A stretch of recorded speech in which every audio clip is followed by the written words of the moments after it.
libéré en 1444. Il y a donc pendant très longtemps, cette île avait été au centre des rivalités entre les nations européennes qui s'étaient battues pour son occupation.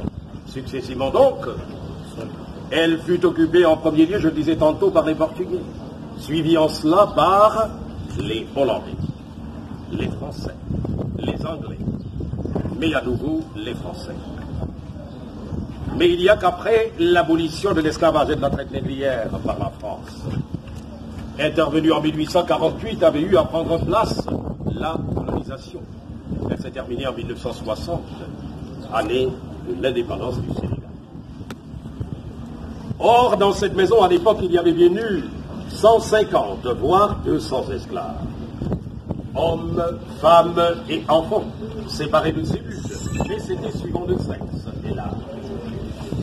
La durée de l'attente pour ces esclaves avait été très longue, 3 mois et demi. Il n'y avait alors que des voiliers comme moyen de transport. Mais ils partaient, les esclaves, le plus souvent sous un numéro, une matricule. Une fois dans les plantations américaines, alors ils s'étaient choisis, où on avait eu à leur donner les noms ou les prénoms de leurs nouveaux maîtres. Si bien qu'aux États-Unis à l'époque, tout naturellement, les esclaves eurent des noms ou des prénoms anglo-saxons. Brésil, c'était des noms ou des prénoms portugais. Cuba, des noms ou des prénoms espagnols. Antilles françaises ou Haïti, alors des noms ou des prénoms français. Mais parce que séparés à l'époque, ils l'avaient alors été de la manière suivante. À droite et à gauche, en bas, c'était donc les cellules des hommes. Mais derrière vous, eh bien, l'exemple typique de cellules pour hommes. 2,60 m sur 2,60 m, pour 15 à 20. Tous, à l'époque, étaient alors assis par terre, mais tout autour du mur. Adossés au mur, les chevilles enchaînées. Ils n'avaient été libérés de leur chaîne qu'une fois par jour. Et c'était pour leur permettre de manger et d'aller aux toilettes. Mais les toilettes pour les hommes se situaient alors à l'extérieur, souvent sur le quai. C'est vous dire donc qu'à cette époque, finalement, chaque fois qu'un homme avait voulu aller tout simplement aux toilettes, avant ou après l'heure de libération quotidienne, il avait été bien forcé de le faire sur place. La conséquence, une épidémie de peste. Elle avait eu à ravager une bonne partie de cette île, mais elle avait commencé à partir de l'une des nombreuses captiveries.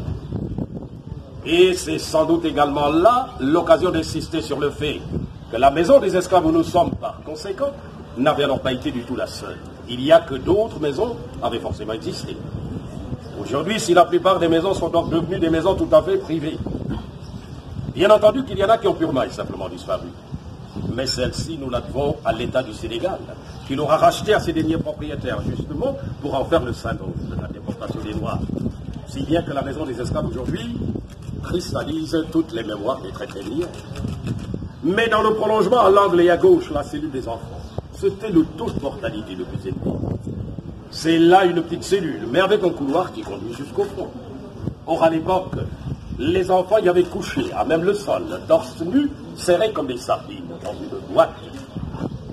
Mais, une fois à l'intérieur, ce qu'il y a de particulier, ce sont les fenêtres. Toutes se présentent sous la forme de meurtrières, larges donc vers l'intérieur, mais se rétrécissant au fur et à mesure qu'on va vers la sortie.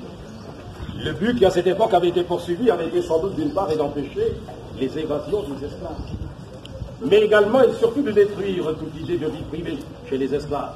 En effet, il n'y a qu'à partir de n'importe quelle cellule, on pouvait alors voir tout de suite ce qui se passait juste à côté. Mais sans doute qu'aujourd'hui, nous sommes également en droit de pouvoir considérer que c'est donc bien à partir d'une maison comme celle-ci qu'à cette époque avait commencé la destruction du tissu social africain. Car les esclaves partaient au hasard des ventes. Si bien que même si dans une maison comme celle-ci, on avait pu y trouver toute une famille, le père, la mère, les enfants, le père avait très bien pu être vendu pour aller au Brésil, la mère vers Cuba, les enfants vers les États-Unis, si bien que la séparation avait été totale. Mais ensuite, les inaptes temporaires, les hommes de moins de 60 kilos. Moins de 60 kilos, à l'époque, l'homme avait été mis dans cette cellule où il avait été soumis à un régime spécial, mais cela pendant 3 mois, voire 3 mois et demi. Le temps que généralement ces esclaves avaient mis ici à attendre l'arrivée des bateaux, qui souvent promenaient l'Europe.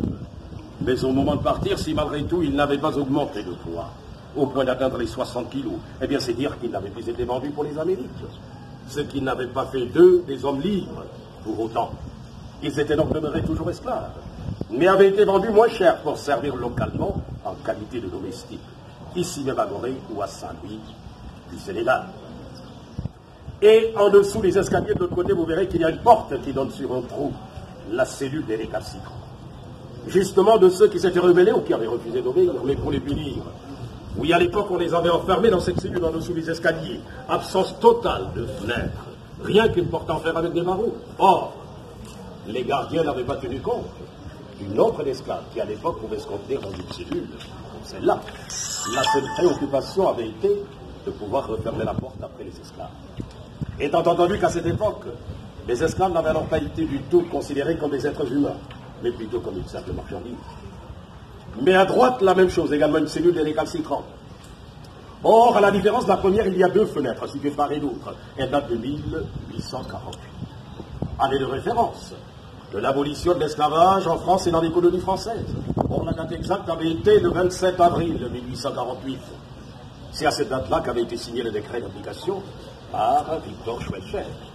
Pour rappel, pour l'Angleterre, c'était évidemment en 1807, mais également pour la Tunisie, 1846, 2 années avant la France. Mais également, nous avons au milieu ce couloir avec au fond la porte qui donne sur la mer. Nous l'appelons la porte du voyage sans retour. La raison est que les esclaves, lorsqu'ils partaient, c'est par ce couloir qu'ils avaient été conduits vers les bateaux. Or, chaque fois que l'un d'eux avait franchi la porte vers la mer, alors il n'était plus jamais revenu. Une fois passé la porte, l'esclave avait dû monter sur un petit pont construit à l'aide du bois de palmier. Le pont avait eu pour fonction de lui permettre de passer de la maison à bord de petites barques qui lui fait des rochers. On venait à l'époque le chercher pour le conduire vers le bateau amarré beaucoup plus loin. Or, en allant vers la sortie, vous verrez qu'il y a 2 couloirs situés de part et d'autre. Mais c'était la salle d'attente pour les esclaves avant le départ. Il y avait eu 2 rangées d'esclaves de chaque côté, forcément assis en quinconce. Alors que dans le tout dernier couloir de droite et de gauche, il y avait des gardiens, à l'époque choisis parmi les esclaves, mais dont la présence avait fini par être parfaitement inutile, car ils partaient, les esclaves, enchaînés 2 à 2 à partir des cheveux. Et même qu'au milieu de la chaîne avait été accroché un boulet en fer de 10 kg 300. Si bien que chaque fois que le nœud avait tenté de s'évader, en se jetant à la mer, il en avait entraîné une seconde. Mais du fait de la boule, ils avaient coulé immédiatement, étaient donc morts noyés. Ils n'avaient même pas eu le droit de tomber malade. En l'absence de tout médecin, mais surtout parce que l'on craignait les épidémies, les malades avaient été jetés à la mer. Conséquence, évidemment, toute cette partie de la côte avait été envahie par les requins. Il n'y a que finalement dans cette petite île de 900 mètres sur 300, au plus fort de la traite négrière, des maisons comme celle-ci, il y en avait bien eu plus d'une vingtaine. Aujourd'hui, si la plupart de ces maisons sont donc devenues des maisons tout à fait privées, je le disais tantôt, il y en a qui ont purement et simplement disparu. Celle-ci, pour avoir été rachetée à ses derniers propriétaires par l'État du Sénégal, est devenue donc par la force des choses le symbole de la déportation des Noirs. Au total, la traite des Noirs avait duré 350, voire 400 ans, avec au bout 15 à 20 millions de Noirs, hypothèse basse.